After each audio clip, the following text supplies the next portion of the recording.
Very embarrassing loss for India. India बहुत गंदा खेला है और डिजर्व करता था हारना, और बिल्कुल डिजर्व नहीं करता था पहुंचना।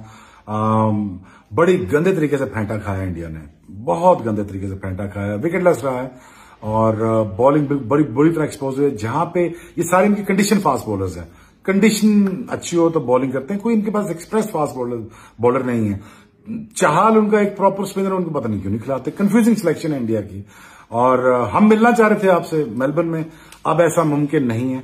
आप हमें वैसे मिलने आ जाए, वो हम हाजिर हैं, लेकिन इंशाल्लाह वो वर्ल्ड कप के फाइनल के बाद बात होगी।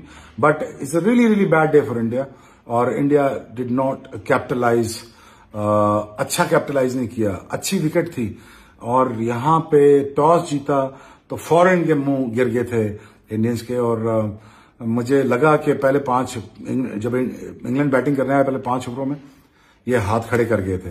तो मेरा ये था कि कम से कम लड़ाई तो करते ना, लड़ते तो सही ना। अगर कुछ भी नहीं हो रहा, राउंड विकेट आके बाउंसर करते, मुंह तोड़ते, कोई गालिम गलोच हो जाती, कोई तो झगड़ा मगड़ा, थोड़ा बहुत एग्रेशन आता, वो कुछ भी नहीं दिखाया इंडियंस ने। और इंडिया ने बिल्कुल हाथ खड़े कर दिए कि दिस इज अस और हम out of the tournament. But बहुत lot to think about for Indian cricket.